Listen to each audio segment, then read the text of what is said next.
आप सभी का स्वागत है हमारे चैनल पर।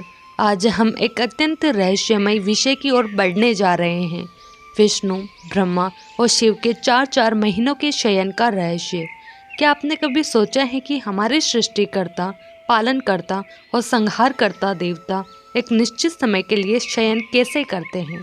क्या वे सचमुच सोते हैं या फिर यह किसी गहरे आध्यात्मिक संकेत का प्रतीक है? सनातन धर्म में समय को केवल घड़ियों और कैलेंडरों से नहीं बल्कि ब्रह्मांडीय ऊर्जा और जीवन के संतुलन से जोड़ा गया है। भगवान विष्णु आषाढ़ से कार्तिक तक क्षीर सागर में योग निद्रा में रहते हैं।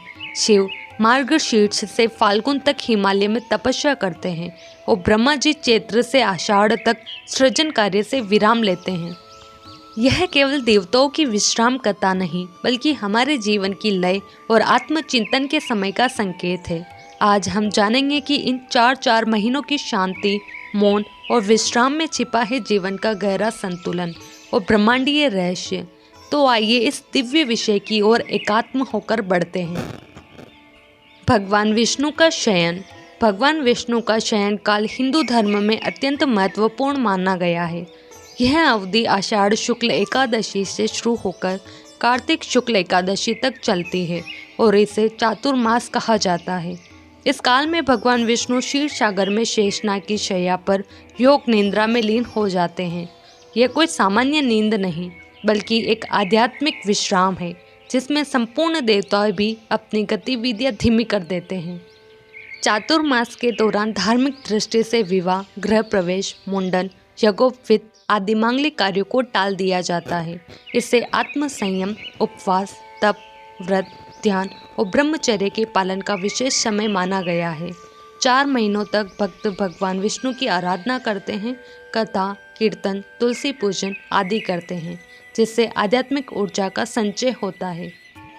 जब यह शयन काल समाप्त होता है तब कार्तिक शुक्ल एकादशी को भगवान विष्णु पुनः जागते हैं, जिसे देव उठनी एकादशी या प्रबोधनी एकादशी कहते हैं। इसी दिन से पुनः शुभ कार्यों की शुरुआत होती है और विवाह जैसे कार्यक्रमों का आयोजन होने लगता है। यह संपूर्ण व्यवस्था प्रकृति और धर्म के बीच संतुलन बनाए रखने का गुड़ संकेत है। भगवान शिव का शयन। भगवान शिव का शयन काल मार्गशीर्ष माह से लेकर फाल्गुन माह तक माना जाता है। यह वह समय होता है जब भगवान शिव हिमालय की पर्वतमालाओं में अत्यंत गहन तपस्या और ध्यान में लीन रहते हैं। विशेष रूप से शीत ऋतु के ये महीने जब संपूर्ण सृष्टि भी एक तरह से शांत हो जाती है, भगवान शिव के लिए गहन साधना के प्रतीक होते हैं। इसे भगवान शिव का शयन काल या तप काल कहा जाता है, जिसमें वे सांसारिक गतिविधियों से अलग होकर ब्रह्मांड की गूढ़ रहस्यमय शक्तियों में ध्यान केंद्रित करते हैं। इस समय शिव भक्त उपवास, जप, ध्यान और संयम के मार्ग पर चलते हैं, क्योंकि ऐसा माना जाता है कि इस दौरान साधना से शिव कृपा सहज प्राप्त होती है। जैसे जैसे फाल्गुन माह निकट आता है, भगवान शिव की तपस्या पूर्णता की ओर बढ़ती है और माघ शुक्ल पक्ष से लेकर महाशिवरात्रि तक का समय उनका जागरण काल होता है। महाशिवरात्रि के दिन भगवान शिव जागते हैं और इस दिन को उनका दिव्य विवाह पर्व भी माना जाता है, जब वे देवी पार्वती से विवाह करते हैं। यही कारण है कि महाशिवरात्रि को अत्यंत पावन, फलदायी और शिव भक्तों के लिए वरदान स्वरूप दिन माना गया है। यह संपूर्ण कालखंड भक्तों को अंतर्मुख होने और अपने भीतर के शिव को जानने और आत्मिक शुद्धि प्राप्त करने का सुअवसर प्रदान करता है। ब्रह्मा जी का शयन। ब्रह्मा जी का शयन काल चैत्र माह से लेकर आषाढ़ माह तक माना जाता है। यह वह अवधि होती है जब सृष्टिकर्ता ब्रह्मा अपने सृजन कार्य से अस्थायी विराम लेते हैं। धार्मिक दृष्टिकोण से यह समय नए सृजन की स्थिरता का प्रतीक है, जिसमें कोई विशेष नवीन रचना या सृष्टि विस्तार नहीं होता। यह ब्रह्मांडीय चक्र का वह चरण है जब पुराने सृष्टि का पुनर्मूल्यांकन और विशांति होती है, ताकि अगले चक्र में नई ऊर्जा के साथ नव सृजन संभव हो सके। यह समय आत्म मंथन और जीवन की वर्तमान अवस्था को समझने का भी संकेत देता है। जैसे जैसे आषाढ़ माह का आगमन होता है, ब्रह्मा जी अपने विश्राम से जागते हैं और साथ ही भगवान विष्णु भी देवशयनी एकादशी के समीप योग निद्रा में जाने की तैयारी करते हैं। यह परिवर्तन काल सृष्टि में एक नई गति और चेतना का संचार करता है। अतः ब्रह्मा जी का यह शयन काल केवल विश्राम नहीं बल्कि अगली सृष्टि की योजना, विचार और ऊर्जा के संचय का समय भी है, जो सनातन धर्म की समय चक्र की गहन समझ को दर्शाता है। सनातन धर्म में समय को केवल एक भौतिक तत्व नहीं बल्कि एक चैतन्य चक्र के रूप में देखा जाता है, जिसमें ब्रह्मा, विष्णु और शिव ये तीनों महाशक्तियाँ अपनी भूमिका बारी बारी से निभाते हैं। इनकी सक्रियता और विश्राम का यह क्रम कोई साधारण व्यवस्था नहीं बल्कि ब्रह्मांडीय संतुलन का प्रतीक है।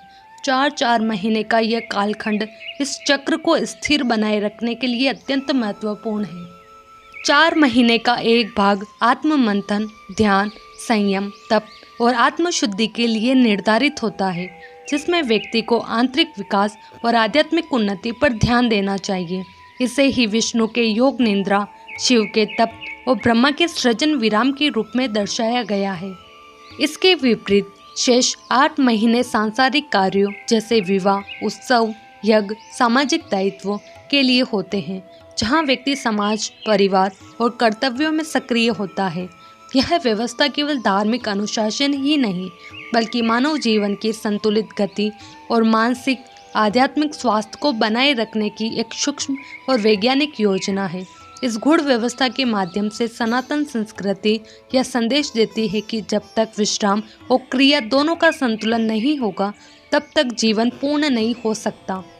तो अब आप समझ ही गए होंगे कि ब्रह्मा, विष्णु और शिव का यह 4-4 महीनों का शयन कोई साधारण नींद नहीं बल्कि ब्रह्मांडीय संतुलन और आध्यात्मिक अनुशासन का प्रतीक है। यह व्यवस्था हमें सिखाती है कि जीवन में केवल कर्म और गति ही नहीं बल्कि विराम, आत्मचिंतन और मौन भी उतने ही आवश्यक है। जैसे देवता विश्राम लेकर सृष्टि को संतुलित करते हैं, वैसे ही हमें भी चाहिए कि समय समय पर अपने जीवन में ठहराव लाए, भीतर झांके और आत्मा की आवाज़ को सुने। यही सनातन दर्शन की गहराई है, जो हमें प्रकृति, काल और चेतना के साथ जोड़ती है। अगर आपको यह वीडियो पसंद आया हो तो वीडियो को लाइक करें, शेयर करें और चैनल को सब्सक्राइब करना न भूलें।